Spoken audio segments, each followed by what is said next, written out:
кога зборуваме за Битола, во оној најзначаен развој на градот средина 19-ти, почеток на 20-ти, секако дека чаршијата го земала централното место на дневниот живот во градот. И во тој период, значи, е и оној златен период на занаетчиството, кога се развиле голем број на занаети. Битола била позната и по многу пазари, ги имало житни пазар, мас пазар, овчи пазар и други пазари. Тука имаше раздвиженост на луѓето, тука се среќавале, многу анови имаше кај што доаѓале од селата, па престојувале, ги оставале таму коњите, затоа што доаѓале со коли по еден ден, патувале од некој села дур да дојдат до Битола. Битола во тој период тргуваше со Австрија, најмногу со Беч, од Беч, значи се носеа многу покуќнински предмети, да речеме, потоа се тргувало со Франција, со Германија, од Италија исто преку Солун се носеле многу работи во градот. Во самата чаршија значајни се исто и ќурчиите, кожуварите кои своите крзна од тука ги носеле до Лајпциг и од таму носеле други крзна кои тука ги немало. Пред 40-на, можеби и повеќе години, го уредува весникот Занечие, што го издаваше Занечиската комора од Битола. Имав прилика да се запознам и со доста познати битолски трговци, прелистувајќи разни документи во архивот. Покрај другото се запознав дека толку многу развиена трговија имало во Битола, што дури специјални кревети со месингани, со позлатени рачки се порачувале дури од Манчестер, дека тргувале со многу поголеми градови. Има еден познат тогаш Цали, трговец од турските власти, добил дозвола да тргува дури до Индија. Тој ферман и ден денес постои, се чува меѓу неговите потомци. Тој меѓу првите во Битола издал и разгледници, кај што била застапена старата чаршија. Старата чаршија број негде околу 900 дуќани.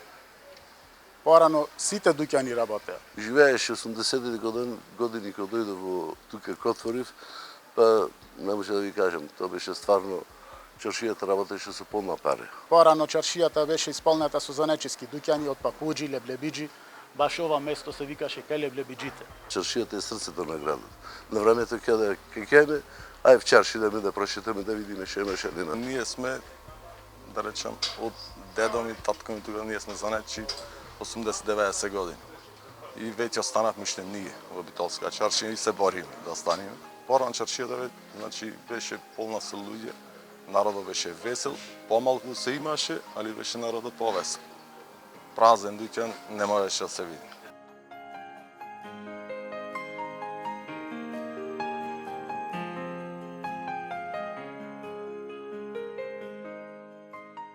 Нашата стручна екипа направи во првата фаза инвентаризација на 100 објекти од чаршијата и во втората фаза, која што деновиве заврши, уште 105.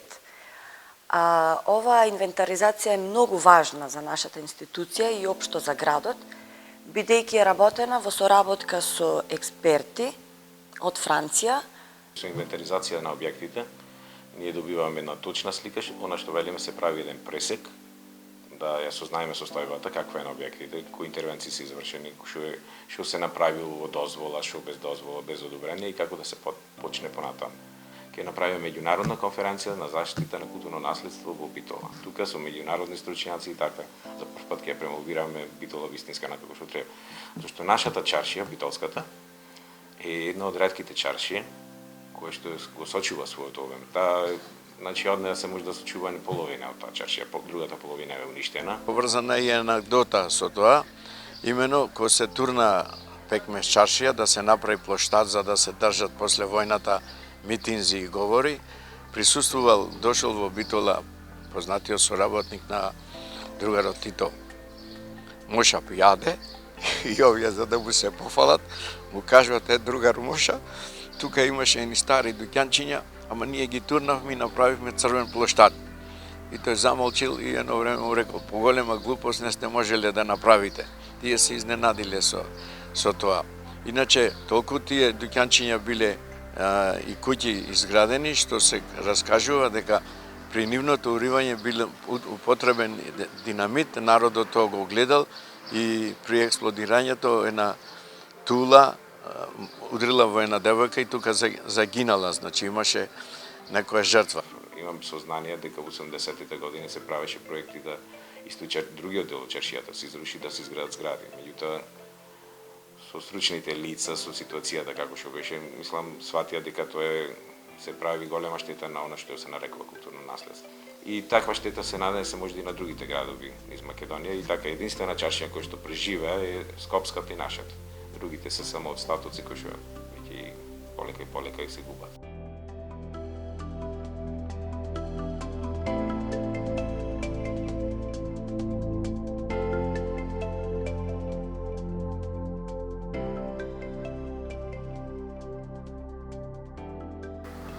Мојот прв дуќан беше во Леблебџиската улица, од 86-та отворен, а пред овој дуќан сега, како чирак, можам да речам дека работев, бидејќи го држеше татко ми дуќано, виде, електроработилница Херц.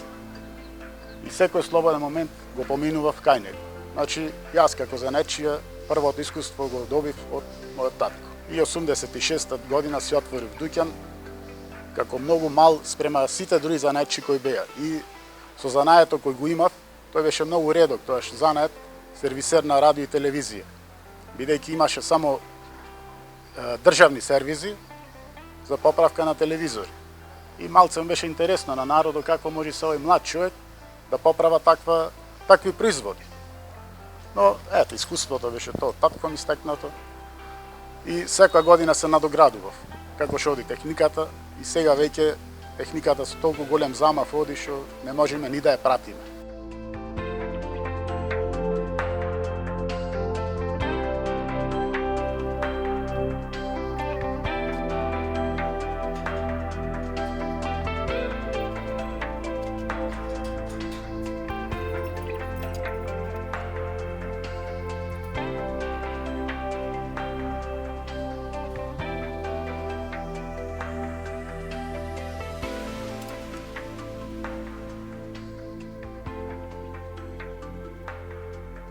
Работам овде неде околу 37 години.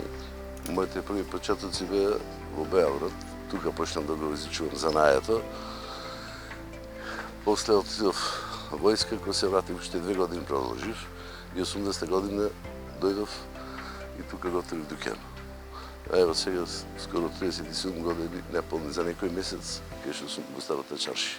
Занаето е малце специфичен, треба да имате чарични нерви, иначе ако немаш нерви, не можеш да го работиш овој занает. Многу внимание, труд, ако имате и волја да го научите. Ако немате волја, џабе ви е се. Имаше така еден од Шведска дојде, имаше убав сат ложи, не му работеше датума и бил во Прилеп. И таму му рекле, треба да го ставите да го разгледаме па да видиме. И тој не гости, дојде кај мене, случајно помина, да имаш вака и вака, дај ме реко ќе отвориме. Го отворив, имаше тој зупченик, што не од датумот, што од Турка. Го направивме за 15 минути, вели, јас ви се видивам. Зошто? Рече, вака и вака, рече, во Прилеп не става да го проучат, па за да го направат. Кај нас има, али нема така некои ексклузивни, да речеме, како што се Rolex, Филип Патек и на друго. Сите тие што ги има тука сега луѓето, се е тоа имитација. Нема во Битола, ретко може да знаеш Rolex или Филип Патек, ама се е тоа имитација, се што носи. Па и помодарство са гледам луѓето дават доста пари, плаќат, ама не за што плаќат. Не добиват за на што плаќат. Доста има такви ексклузивни, ќе ги видите, а внатре се пластика, неквалитетно. Има ево сато што ги носат и по 10-20 години, што е челик и на друго, се паздували, што се по една година ќе почне корозија да јавува од оздола, од солта, од под пропаѓат и тоа е тоа.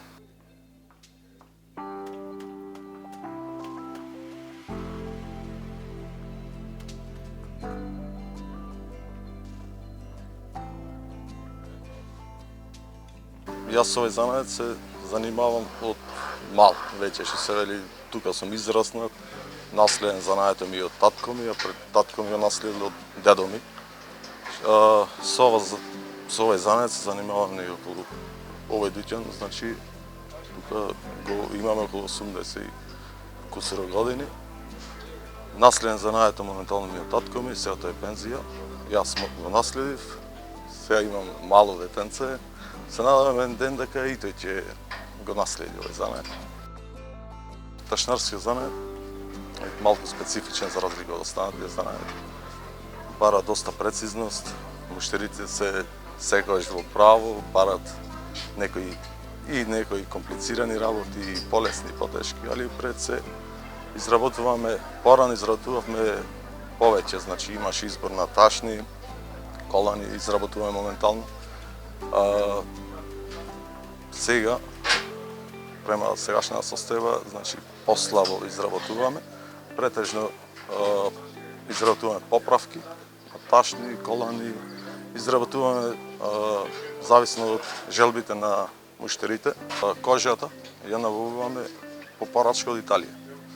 Чиста кожа, зависно од потребите, значи на муштерите, тој што сака, квалитет, што сака да има изработиме ташна или колан или што и да е друго од кожа. Цените се, значи, нормално дека каде поскапи. Една ташна да се изработи од природна кожа, зависно модело, сигурно негде ќе земе околу 3-4 дена, па една рачно изработена ташна, кожна, околу 5-6 илјади денари, од прилика. Разни футроли, ножници, футроли за пиштоли, колани, се претежно од кожа изработуваме. Не се исплаќа моментално, ради што кинескиот пазар веќе е навлезен сегде, па и кај нас.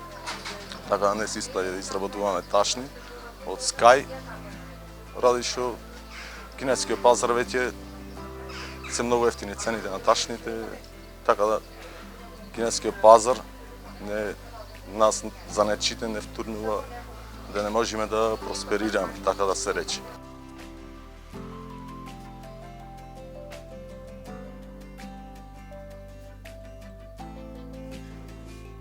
Како самостојен занетче сум од 82 година. Машината, како што реков, е поклон од мајстор ми. На неја работам веќе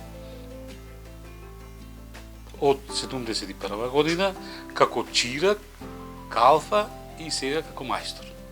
Значи, цели 46 години на една машина. Мајстор ми беше познат мајстор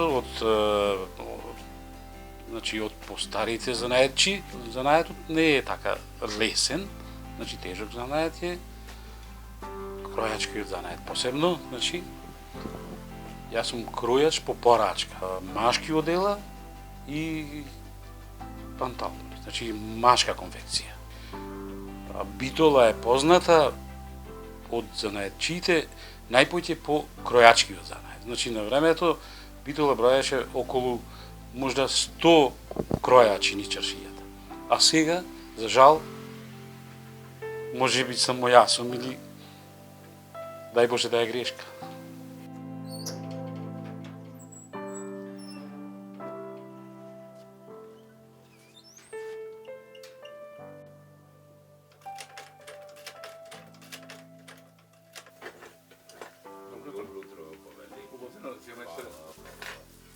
Ова да се обложи цело и ова тука.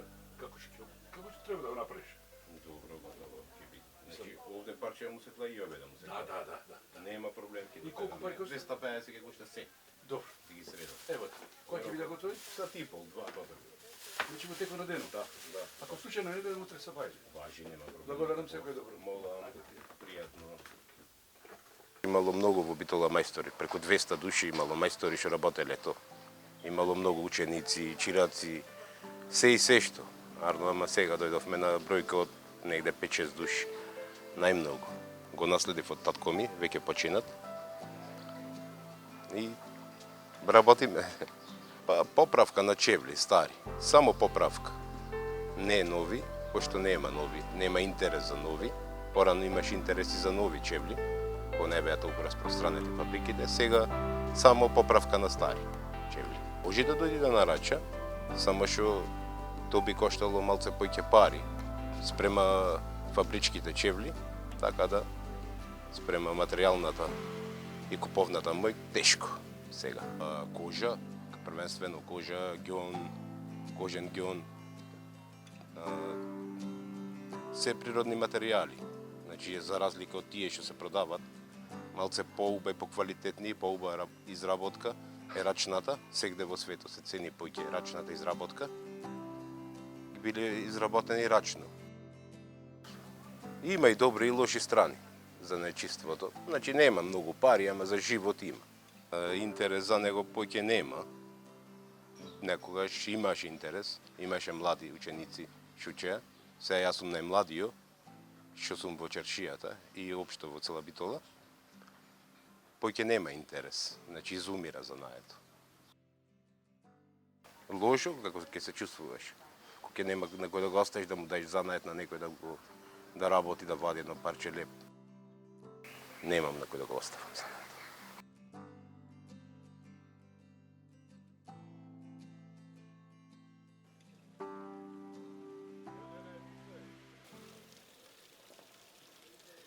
Датират уште од 1975 со Дуќан, а иначе почна да го изучува занаето 1969 година. Занаето како занает е доста стар. Нормално од кога постои религијата, православието, па и нашиот занает. Битолчани се религиозни, држат до традиција, ги негуваат, значи сите празници, верски празници. Претежно грото на производи ги работиме рачно. Сем со исклучок на некој, сега малце се усовршувавме, да речам, машина заедовме една, па така малце. Еден дел, значи, од производите се работат на машина, иначе другите се сите скоро рачна изработка. Не е лесен, значи, интереси кај младата популација нема за да го научат овој занает. Некако како да младите да бегаат од занаетите, можеби и со право, ќе речам, затоа што нема стимулација на нас занаетчите за било каков интерес да пројават младите.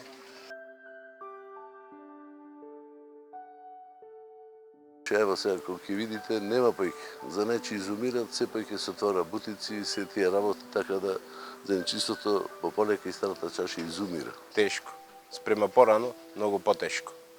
Повисоки цени на се, даноци, кирите се многу високи. Спрема порано е многу потешко. Занечите имат потреба да биде регулирано, пример, кој ќе се запиши човек како занечи, да има некои поволности во добивање на дуќан. Треба малце да гледа и државата дека стварно чаршијата му треба да има занечиски дуќани, кој ќе дојде некој човек од странство да се осеќа дека стварно има живот во чаршијата. А не може од занечиството поќе се живее. Ќе живееш, ќе школуваш едно дете и тоа е. Денес не се знае дали ќе дојде некој да поправи ташна или ќе дојде да купи нешто или како и да. Од самото занечиство значи е многу тешко да се живее. Нека да учат никој овие младите. Сите сакат само на брза заработувачка. И жалостно што овој занет е овака се пропаѓа. Не само моја и други има занаети што нема подмладок. И веќе некои занаети не ни постојат. Нема, значи, нема калајџи, нема кујунџи, славо, тие што се чевлари, се да речем, уште 2-3 во чаршијата, лимари, уште 1-2, така многу тешко. Интерес за кројачкиот занает нема и за жал нема на кого да му оставам. Значи, јас сум со 3 ќерки, сите си тргнаа по свој пат, завршија факултет. Старите традиционални занаети готово, веќе изумре. Не може поќе никој да куфа корито од лим, чевел да порача, може сака некој квалитетен, ама не може да оплати. Леблебија има во секој маркет, порано се чекаше редици овде да се купат леблеби. Кондураџите, овде имаш исто кондураџи. Кондураџите правеа папучи, сите дома си носе папучи, облечени си беа. Сега носат кинески производи и добиват инфекции на зет.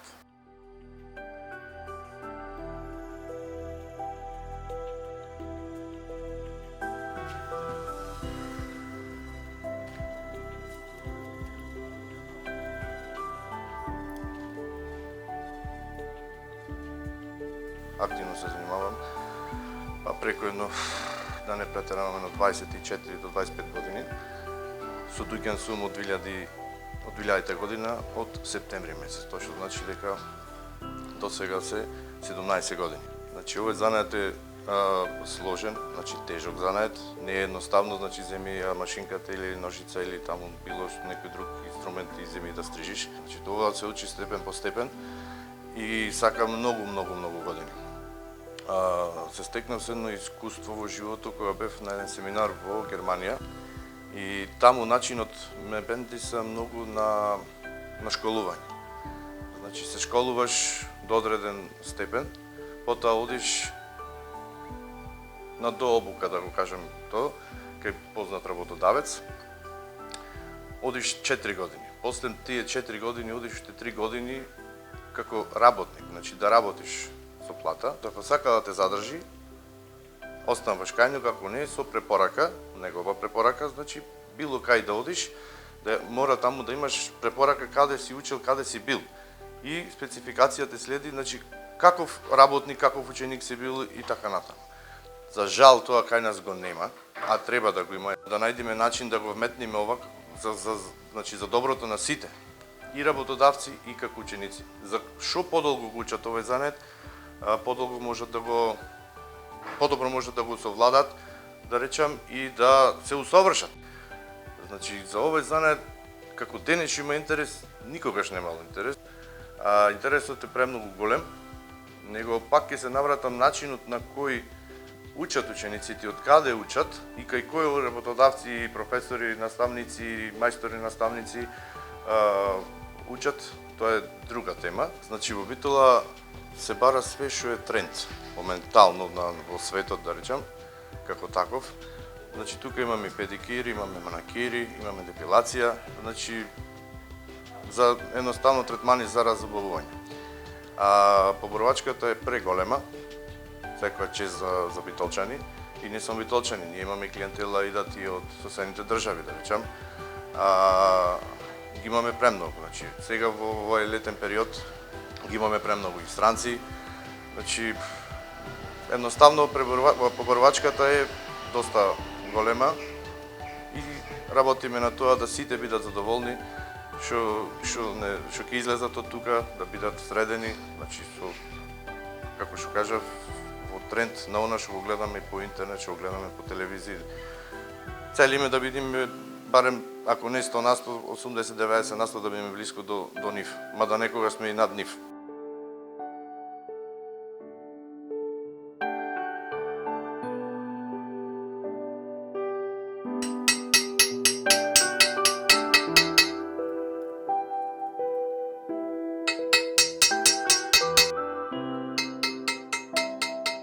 Се занимавам со рачна изработка на накид, да го наречеме на врста уметнички занает. Не се занимавам долго, но еве можам да кажам дека се уште и учам, се надоградувам, некаде околу 5-6 години. Самиот почеток ми беше нормално како хоби. Сакав да направам нешто, бидејќи во природата на секоја жена е да изгледа убаво, да се чувствува убаво, така и јас сакав секогаш да носам нешто поуникатно, поединствено. Посетував блогови, висев на интернет, гледав се што може да се направи и од тука дојде желбата, потребата за нешто уникатно. Многу љубов, многу труд, упорност и успехот е неизбежен. Јас работев со повеќе техники, додека ја откријам техниката wire wrapping, во превод виткање на жица. Тука нејзиното величество жицата ме освои, затоа што во ниеден момент не можеш да знаеш точно што ќе направиш. Секогаш инспирацијата ја добиваш додека го работиш делото.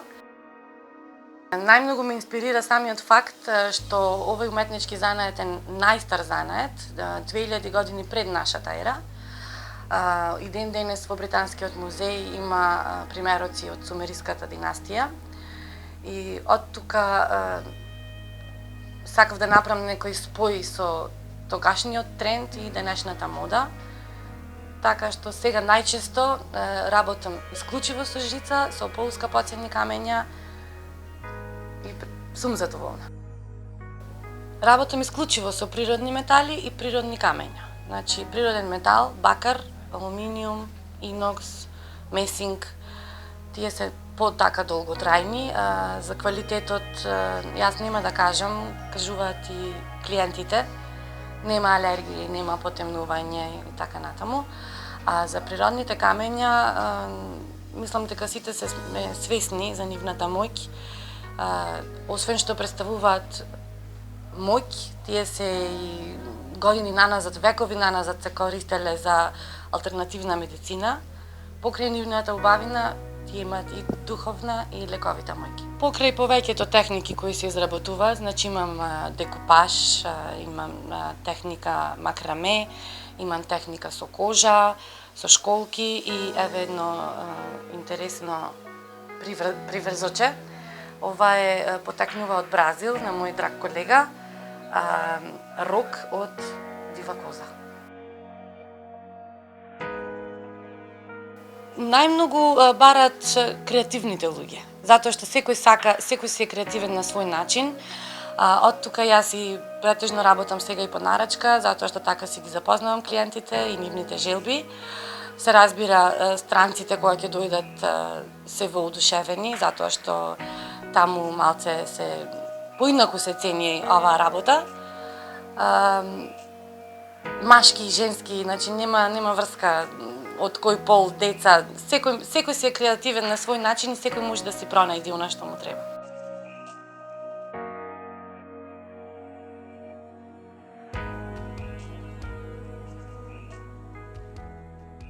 Работиме фрески по црквите. Занаето е познат во Македонија како стар занает. Порано го работеле тајфи цели. Знаели дрворез да работат, заеднички икони да цртат. Сега напредна работата, мислам, занаето е занает, тоа е рачна штампа. Мораш рачно да иштампаш и иконата и фреската.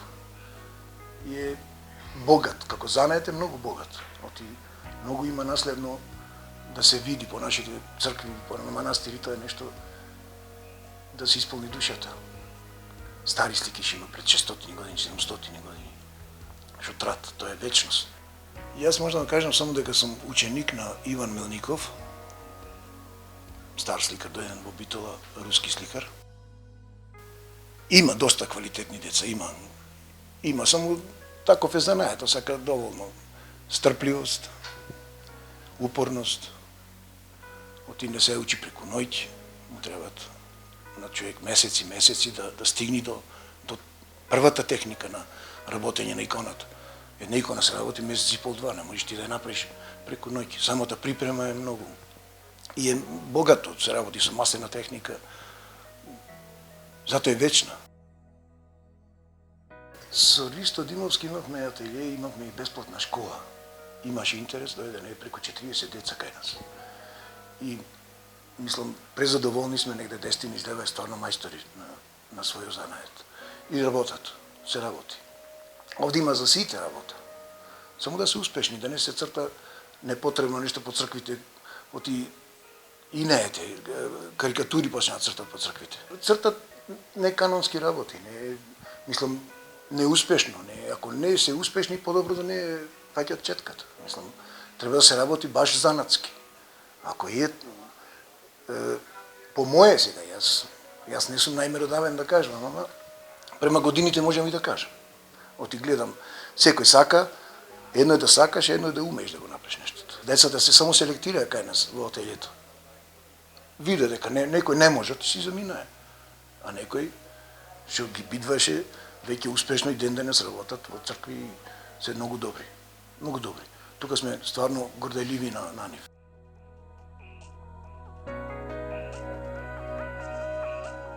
стандардно наше се знае каков. Не е за рачна изработка, ретко кој може да сите се така каширани, скуфат икони. Овде изработивме за Мелбурн, црквата Успение на Богородично. 75 икони во овој дуќан ги изработивме за негде 2 и нешто години и ги испративме со брод таму и еден дел со авион. 75 икони, овде ги изработиме големи престолни и празнични икони. Па ние со Ристо Димовски имаме доста, преку 200-300 икони во Франција, во Шведска, во Австралија, кај не барани икони наши, мислам, што си ги земају луѓето приватници што сакат баш богатство. Прави колекционери, мислам, си сакат нешто рачна изработка. Гордост е голема да имаш стотици икони надвор од земјата. Тоа е не носиш само делот, туку дел од културата, не дел од поготово православието да се шири така преку иконата, тоа е нешто многу богато. Во Грција има изработваат таму доста икони, ама не е тоа нашето. Нашето е, можам да речем, руско-македонска школа, некоја спојка е, не знам како, од Византија, од школи има секакви, ама топлината наша, што се работела во Македонија, мислам, по црквите нема нигде. Црквата е една. Јас сега брзо бев баш Света Гора во сите манастири, не во Русија, во рускиот манастир, во српскиот манастир, во грчките манастири. Црквата е една.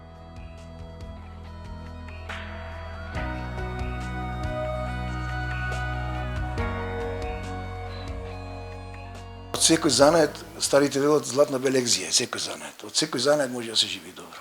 Ама да се работливи луѓето. И олуци да прави човек, може да живее. И икони да прави, може да живее. Може да живее, само да работи. Да работи квалитетно, да го барат луѓето. Ако не работи квалитетно, џабе.